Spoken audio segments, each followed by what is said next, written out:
લોકસભામાં સંસદીય બાબતોના મંત્રી કિરણ રિજિજુએ વક્ફ સંશોધન બિલ કર્યું રજૂ. કયું વિપક્ષ બિલ મુદ્દે કરી રહ્યું છે ગુમરાહ. સંશોધન બિલ પસાર થતા વિરોધીઓ પણ કરશે પ્રશંસા. કેન્દ્રીય ગૃહમંત્રી અમિત શાહે કહ્યું વિપક્ષની માંગણી પર જોઈન્ટ પાર્લામેન્ટરી કમિટીને મોકલાયું હતું વક્ફ સંશોધન બિલ. કહ્યું વક્ફ એક પ્રકારની ચેરિટેબલ સંસ્થા, સરકારી સંપત્તિનું દાન ન થઈ શકે. વક્ફ સંશોધન બિલના સમર્થનમાં દેશમાં વિવિધ શહેરોમાં જશ્નનો માહોલ. મુસ્લિમ મહિલાઓએ બિલના સમર્થનમાં એકબીજાનું મોં મીઠું કરાવ્યું તો ક્યાંક ફૂલો આપી બિલને અપાયું સમર્થન. રાજ્યસભામાં અપ્રવાસી અને વિદેશી વિષયક બિલ 2025 પર ચર્ચા ચાલુ. 4 જૂના કાયદાના સ્થાને બનશે એક નવો કાયદો. લોકસભામાં પહેલા જ પસાર થયું છે આ બિલ.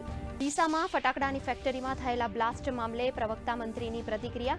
કહ્યું ફેક્ટરીને ફટાકડાના ઉત્પાદન કે સ્ટોરેજ માટે અપાયું ન હતું લાયસન્સ.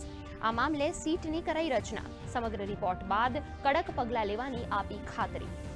રાજ્યના 8 જિલ્લાની કોર્ટ પરિસરમાં વકીલો માટે બનશે અલાયદી બેઠક વ્યવસ્થા.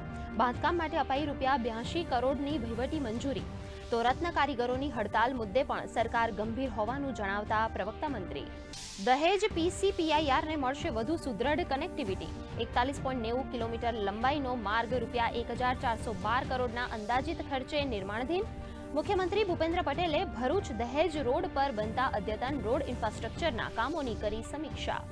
રાજ્યમાં માવઠા અને હીટવેવની બેવડી આગાહી. દક્ષિણ ગુજરાતના હવામાનમાં આવ્યો પલટો. ડાંગમાં વરસાદી માહોલ. તો 42.3 ડિગ્રી મહત્તમ તાપમાન સાથે સુરેન્દ્રનગર રહ્યું રાજ્યનું સૌથી ગરમ શહેર.